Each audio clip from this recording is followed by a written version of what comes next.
जो गोहाना हल्के से काफ़ी लंबे समय से जुड़ा हुआ है, जो पुराना कार्यकर्ता, उसी को टिकट मिलना चाहिए। हम लोगों ने भरपूर मौका दिया हमारे लीडर को कि वो हमारे लिए कुछ करे। हमने भरपूर मौका दिया, हमारी जनता ने भरपूर मौका दिया। ये जनता भगवान के समान है जो एक व्यक्ति को इतनी बार बनाया, लेकिन वो जागरूक है। अब वो दोबारा ऐसा नहीं करेगी। देखिए, पार्टी बहुत सोच समझ करके फैसला लेती है। दावेदार बहुत है, मेरे भाई बहन, मेरे कलीग्स जो भी इस दौड़ में हैं, जो भी इस प्रयास में हैं, मैं यही इच्छा करता हूँ वो सब सफल हों। नमस्कार, आप देख रहे हैं हरियाणा स्पेस। मैं अनिल खत्री। इस समय गोहाना हल्के में हम मौजूद हैं और भाजपा पार्टी की बात करें तो लगातार गोहाना हल्के में दावेदार काफ़ी टिकट मांग रहे हैं और हमारे साथ आज भी एक जो टिकट की अपनी दावेदारी पेश कर रहे हैं, पायलट नीरज खंडराई हमारे साथ मौजूद हैं। बातचीत कर लेते हैं। भाई साहब, बहुत बहुत स्वागत। धन्यवाद अनिल जी। मैं नमस्कार करता हूँ आपके सभी दर्शकों को और आपको धन्यवाद देता हूँ कि आपने मुझे अपने विचार रखने का समय दिया।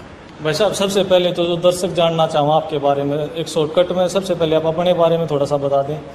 जी, मैं खंडराई गांव में जन्मा, गांव के सरकारी स्कूल में पढ़ा और बड़े बुजुर्गों के आशीर्वाद से मेरे को अमेरिका के फ्लाइंग स्कूल तक भेजा। वो शिक्षा के प्रति जो मेरे माता पिता और मेरे बड़े बुजुर्गों की एक उनका पैशन, मैं कहूँगा कि मुझे हायर एजुकेशन के लिए बाहर भेजना है, उस जज्बे ने मुझे कामयाब बनाया।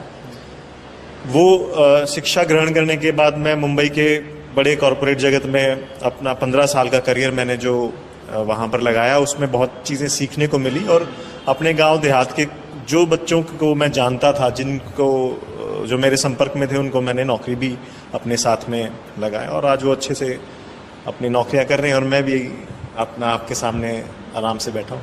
तो अभी जैसे आप भारतीय जनता पार्टी की तरफ से टिकट मांग रहे हैं, चुनाव लड़ने के पीछे क्या कारण है? जी, भारतीय जनता पार्टी से मैं जुड़ा हुआ हूँ। पिछले 5 साल से मैं रिसर्च पॉलिसी विंग का नेशनल इंचार्ज हूँ, राष्ट्रीय प्रभारी उन्होंने मुझे बनाया और उस पद के दायित्व में हम भारत से ऐसे 7 व्यक्ति हैं जो रिसर्च पॉलिसी विंग का कार्यभार संभालते हैं। तो देश भर में बहुत से ऐसे मुद्दे हैं जिन पर रिसर्च पॉलिसी का काम किया जाता है। मैं थोड़ी देर पहले भी आपको बता रहा था कि जो डेवलप्ड कंट्रीज़ हैं, विकसित देश हैं, वो चुनाव लड़ने से पहले पॉलिसीज़ उनकी तैयार होती हैं। तो हमारा भारत भी विकसित की तरफ अग्रसर है। तो ये हम लोगों ने भी ये विचार किया, भाजपा परिवार ने ये विचार किया कि पॉलिसीज़ पे पहले से हमें काम करना होगा, तो जा करके हम आर्थिक रूप से और हर तरीके से विकसित हो पाएंगे जल्द से जल्द। तो यही कारण था कि जो मैं भाजपा से जुड़ा हुआ था इस कार्यभार पर, तो फिर मुझे ये कहा गया कि आप गोहाना से हो और मेरी रुचि खुद भी थी, क्योंकि जो मैं अमेरिका और कितने ही देशों में मैं रहा, फिर मुंबई में मैंने काम किया, तो समझ में ये आता था कि हमारे पास हर चीज़ है। हमारे युवा नौजवान जोश से भरे हैं, शिक्षित हैं, स्पोर्ट्स में हम लोग एक्टिव हैं, मतलब आलस्य नहीं है किसी भी बच्चे में। तो हम क्यों नहीं आगे बढ़ पाए? क्यों हमारे यहाँ एंटरप्रेन्योरशिप की बात नहीं होती?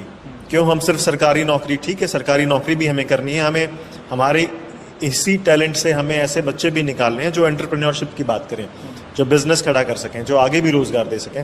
तो वो हर भरसक संभावनाएं हमारे इस क्षेत्र में हैं। तो मैं इस बात के लिए बहुत सजग हूँ कि हम अपने एरिया में भी एंटरप्रेन्योरशिप की एक बाग लगाएं। गोहाना हल्के की बात करें भाई साहब, अगर पार्टी आपने मौका देगा तो जीत के समीकरण किस तरह से बनेंगे? देखिए, जीत के समीकरण लाड प्यार से मिलेंगे, लाड प्यार से बनेंगे। मैं देहात से निकल करके, सरकारी स्कूल से निकल करके, सरकारी स्कूल से जब बच्चा निकलता है तो उसके अंदर एक बात मन में गहन होती है कि अभाव जो ना वो हावी होता है, पर हमने ये सीखा कि आत्मविश्वास से हम भरे हों तो अभाव से स्वभाव बनता है।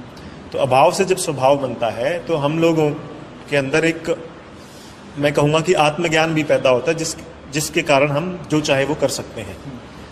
एवरीथिंग इज पॉसिबल, ऐसा मेरा मानना है। तो गोहाना क्षेत्र में वो टैलेंट भरा हुआ है जिससे हम सब मिलकर के गोहाना क्षेत्र को, जैसे कहते हैं ना कि बंबई ने ठाके गोहाने में धर दो, वो बात पॉसिबल है, वो हम कर सकते हैं। बस उसी के चलते मैं यहाँ पर एक्टिव हूँ और हमेशा एक्टिव रहूँगा। यहाँ गोहाना शहर भी है जी और शहर के साथ साथ गांव भी हैं, तो दोनों जगह से वोट लेना एक चैलेंजिंग रहेगा। चैलेंजिंग नहीं है जी, हमें समझना होगा, हमें हमारे जो अपने लोग हैं, शहर भी सजग है, रूरल भी सजग है। आज कोई भी व्यक्ति, हर व्यक्ति के पास इंफॉर्मेशन है, हर व्यक्ति के पास जागरूकता है। तो हमारे यहाँ पर, जैसा मैंने कहा थोड़ी देर पहले भी, कि हम लोगों को समझना होगा कि हमारी ज़रूरतें क्या हैं और हमारी दायित्व क्या हैं। देहात में भी हमारे बड़े बुजुर्ग, उनकी क्या इच्छाएं हैं कि हमारा लीडर अच्छा हो, जो हमारे एरिया में हमारे बच्चों की बेरोजगारी पर ध्यान रखे और हमारे एरिया में और जो विकसित करने के कुछ प्रकल्प हैं उन पे भी ध्यान रख सके। हम लोग सुप्त नहीं हैं, हम सबकॉन्शियस, अनकॉन्शियस नहीं हैं। हमारी जो ये यहाँ के बड़े बुजुर्ग और जो नौजवान महिलाएं, सब हम लोग सजग हैं, जागरूक हैं। तो हमें बस यही ध्यान देना है कि हमारी लीडरशिप कैसे ठीक हो, जिससे कि हमारा लीडर पैरेलल इकोनॉमी से भी पैसा ला करके हमारे इस क्षेत्र में काम कर सके और यहाँ इस क्षेत्र को विकसित कर सके। एक छोटी सी बात बताना चाहता हूँ आपके माध्यम से, वो ये कि सरकार, गवर्नमेंट ऑफ हरियाणा एक इकोनॉमी, बड़ी इकोनॉमी है, लेकिन उसके पैरेलल हमारे पास एक और इकोनॉमी है। फाइनेंशियल कैपिटल जैसे मुंबई थी, अभी वो गुड़गांव है, और हमारा सौभाग्य है कि गुड़गांव हमारे हरियाणा का हिस्सा है। वर्ल्ड की कंपनीज वहाँ बैठी हैं जिनके पास CSR फंड जो होता है, सरकार ने एक नियम बनाया हुआ है कि अपने रेवेन्यू का 2% CSR में, कॉर्पोरेट सोशल रिस्पॉन्सिबिलिटी में, समाज पे खर्च करना है।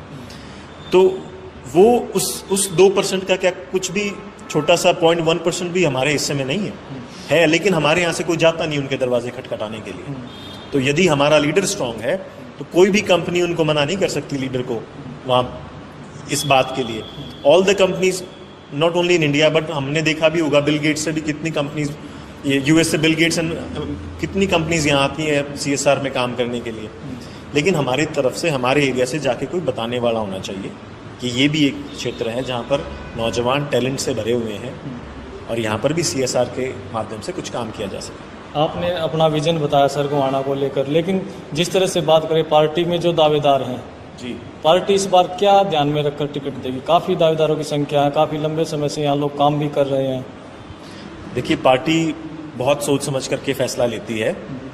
दावेदार बहुत हैं, मेरे भाई बहन, मेरे कलीग्स जो भी इस दौड़ में हैं, जो भी इस प्रयास में हैं। मैं यही इच्छा करता हूँ वो सब सफल हों। उद्देश्य टिकट मिलना या राजनीति करना नहीं है। उद्देश्य है कि हम अपनी अपनी क्षमता के अनुसार जो कार्य कर सकते हैं वो हमें करने चाहिए। जैसे मैंने पैरेलल इकोनॉमी की बात करी, वो एक बहुत बढ़िया, बहुत अच्छी अपॉर्चुनिटी है हमारे हरियाणा वासियों के लिए, तो उस पर हमें काम करना चाहिए। जो भी यहाँ से पार्टी जिस भी व्यक्ति को टिकट देती है, हम उनके साथ कंधे से कंधा मिला करके उनको जिताने का पूरा प्रयास करेंगे और हम आगे इस मिशन पर कामयाब होंगे कि जो पैरेलल इकोनॉमी से हम फंड्स लेके आ सकें। यहाँ से जो विधायक हैं वो लगातार 4 बार से जीतते आ रहे हैं। एक बड़ी चुनौती है भाजपा के लिए यहाँ जीत दर्ज करना। नहीं, बड़ी चुनौती बिल्कुल नहीं है। जैसा मैंने कहा कि बस कनेक्ट की बात है, वो हमारी जनता जागरूक है और इस बार चमत्कार होगा। I have realized many miracles in my life. Miracles होते हैं और वो मिरेकल्स मतलब आसपास इतने हैं। मेरी भी वो स्थिति थी जब गांव में हम सरकारी स्कूल में पढ़ते थे, तख्ती धोया भी करते, कलम छोलिया भी करते।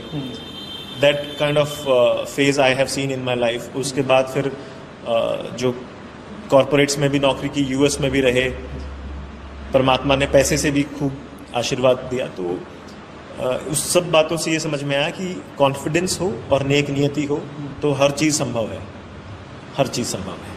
पायलट साहब, जिस तरह से भूपेंद्र हुड्डा का ये एरिया माना जाता है, अच्छा खासा उनका प्रभाव भी रहता है, कैसे इन सारी चीज़ों को आप देखते हैं? एरिया है जी हमारी जनता का, लोगों का, ठीक है ना जी। ये व्यक्ति विशेष का नहीं होता। हुड्डा साहब ठीक है, वो अपना प्रयास कर रहे हैं, लेकिन व्यक्ति विशेष का एरिया कभी नहीं होता। मैं बार बार ये बात कहूँगा। हमारे नौजवान साथी, हमारे बड़े बुजुर्ग सब जागरूक हैं और वो जागरूक होते हुए वो समझते हैं कि हमारे बच्चों को अब आने वाले समय में किन चीज़ों की ज़रूरत है, और वो भारतीय जनता पार्टी ही पूरा कर सकती है। और उसके अलावा पार्टी तो बाद में आती है, जो हमारा प्रेजेंट लीडर जो है उस पर निर्भर करता है। हमारा लीडर स्ट्रांग नहीं है या हमारे गांव का सरपंच स्ट्रांग नहीं है तो ग्रांट कितने लिया होगा, irrespective of which party he is from. If a leader is not strong, how we can get the funds to develop our area. आप कह रहे हैं कि विधायक स्ट्रोंग नहीं है, स्ट्रोंग नहीं है तो सर ऐसे 4 बार कैसे जिता सकते हैं? वो बहुत अच्छी बात आपने कही, बहुत ही अच्छी बात कही। ठीक है, वो उनको भी हमने जिताया, हमने बार बार मौका नहीं कर रहे, वो काम नहीं, जी उसके बावजूद भी लोग जिता रहे हैं। हमारी जनता ने भरपूर मौका दिया। ये जनता भगवान के समान है जो एक व्यक्ति को इतनी बार बनाया, लेकिन वो जागरूक है, अब वो दोबारा ऐसा नहीं करेगी। लेकिन लोग तो ये कहते हैं भाई भूपेंद्र सिंह हुड्डा मुख्यमंत्री बनेंगे। अपने जो एरिया की बात करें, यहाँ के लोग ज़्यादातर यही सोच रहे हैं भूपेंद्र सिंह हुड्डा मुख्यमंत्री बनेंगे और कांग्रेस की सरकार आएगी। देखो हमने ये भी सुना है कि भाजपा की सरकार केंद्र में है, हरियाणा में भी वही सरकार बनती आई और बनेगी भी। तो सुनने सुनाने की बातें बहुत है। मैं तो गोहाना क्षेत्र की बात जानता हूँ। गोहाना क्षेत्र में बहुत बहुत पोटेंशियल है, बहुत टैलेंट है। हमें अच्छे लीडरशिप की ज़रूरत है। हमारा अगर मेंबर जो असेंबली का स्ट्रांग नहीं है, एक्टिव नहीं है, तो हम ऐसे वो जो हम इमेजिनेशन करते हैं जिस डेवलपमेंट की, वो नहीं कर पाएंगे। So my request to all our voters, हमारे ग्रामवासियों को और शहरवासियों को मैं बार बार एक ही बात कहता हूँ, जागरूक होना है। हमें हमारा लीडर अच्छा चुनना है जो एक्टिवली काम करे और जो पैरेलल इकोनॉमी से भी फंड्स ला सके और हमारे इस एरिया में नौजवान साथियों के लिए भरपूर एंटरप्रेन्योरशिप के ऑप्शंस, जॉब के ऑप्शंस को क्रिएट कर सके। उसके अलावा स्किल डेवलपमेंट में अभी इस बजट में 2 लाख करोड़ हर साल का स्किल डेवलपमेंट के लिए सैंक्शन हुआ है। हमारे लीडर के पास जानकारी कि उसको कैसे लेना है या उसको कैसे डिप्लॉय कराना है हमारे एरिया में। Sir, these are the things which we have to think about. हम सबको सोचना पड़ेगा इन बातों के लिए। लेकिन हुड्डा साहब तो कहते हैं ना भाई ये तो मेरा घर है, तुम मेरे मैं थारा, और लोग इस बात में आ भी जाते हैं। हाँ ठीक है, वो उनका प्रयास है। वो कितनी बार करेंगे? जब वो मुख्यमंत्री रहे 2 बार यहाँ पर, उन्होंने क्या किया या उसके बाद क्या हो रहा है, ये सब बातें ठीक है चलती रहती हैं। हम लोग उनका भी सम्मान करते हैं। हमने उनकी बात भी सुनी, हमारे बड़े बुजुर्गों ने उनको भी बनाया, उनको हर बार मौका दिया। लेकिन अब हमारे बड़े बुजुर्ग, हमारे नौजवान साथी इस बात को मानते हैं कि हमें अब नई सोच के साथ नए पोटेंशियल को यहाँ पर लाना होगा, जिससे हम इस पर्टिकुलर गोहाना क्षेत्र में जो पोटेंशियल है उसको हम उभार सकें। एंटरप्रेन्योरशिप की हम बात कर सकें, हम स्किल डेवलपमेंट की हम बात कर सकें। स्पोर्ट्स में जो बच्चे इतने एक्टिव हैं उनको यहाँ पर वो ओलंपिक लेवल की सुविधाएं दी जा सकें। इन सब के लिए एक नई लीडरशिप की ज़रूरत है, जो कि बहुत इजीली किया जा सकता है। एज आई सेड, मैं बार बार ये बात कहता हूँ कि पैरेलल इकोनॉमी हमारे पास है। अच्छा, आप गांव में भी गए हैं, आप शहर में भी गए हैं, अब लगातार आप सक्रिय हैं हल्के में। सर, क्या दिखाई दिया आपको गोहाना हल्के में विशेष तौर पर? गोहाना हल्के के हर आदमी, हर व्यक्ति के पास बुद्धि है, हृदय है।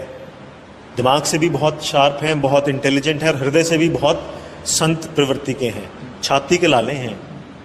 कुछ विकास भी दिखाई दिया? देखिए, विकास की हम बात करें तो जो गाँव में मैं बचपन में देखा करता, जोटा बुग्गी बजाया करते, गोर पचा लिया करती सड़क, जो कहीं थी नहीं।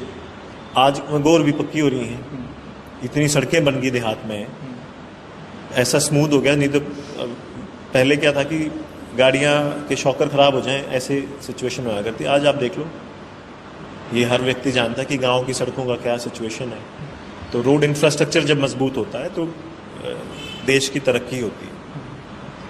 तो कॉस्ट ऑफ ट्रांसपोर्ट इम्प्रूव होती है। हम अमेरिका की बात करते हैं, हमने वहाँ देखा कि $2.5 में दूध मिला करता, पेट्रोल मिला करता $3.5 में। गैलन की बात कर रहा हूँ। क्यों? देखिए, हमारे यहाँ दूध जो ना, वो या कोई भी खाद्य पदार्थ हम किसी भी देश की बात करते हैं तो वो पब्लिक की रीच में होना चाहिए। वो पॉसिबल होता है जब हमारा इंफ्रास्ट्रक्चर ठीक हो, ट्रांसपोर्टेशन कॉस्ट कम हो। तो उन सब चीज़ों पे अगर हम थोड़ा सा विचार करेंगे तो बहुत इम्प्रूवमेंट हुई है, इसका असर एकदम से दिखाई भी देगा। तो अभी जैसे 3 महीने में आप अगर आए हैं यहाँ, जैसे काम कर रहे हैं, पार्टी आपको टिकट दे देती है, अब जो काफ़ी समय से लगे हुए हैं उनको कैसे मनाओगे? जैसा कि मैंने कहा, हमारे यहाँ के लोगों का हृदय बहुत उदार है, दिमाग से बहुत बुद्धिजीवी, बहुत इंटेलिजेंट है, और हृदय से संत के समान है। It's all about how we connect. हम कैसे अप्रोच करते हैं। मेरी पॉजिटिव अप्रोच हमेशा रही है और इसीलिए परमात्मा ने मुझे तरक्की दी।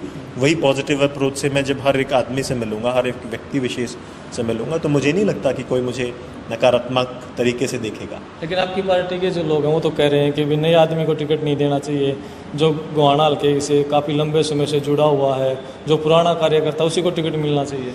मैं नया कित तो हो गया, मैं तो आड़े जन्मे आड़े पढ़ा लिखा, ठीक है पढ़ाई लिखाई ताई बार करके ना बाहर भेज भी दिया, तो मैं था तो याडेगार हूँ भी याडेगार रहूँगा भी याडेगार।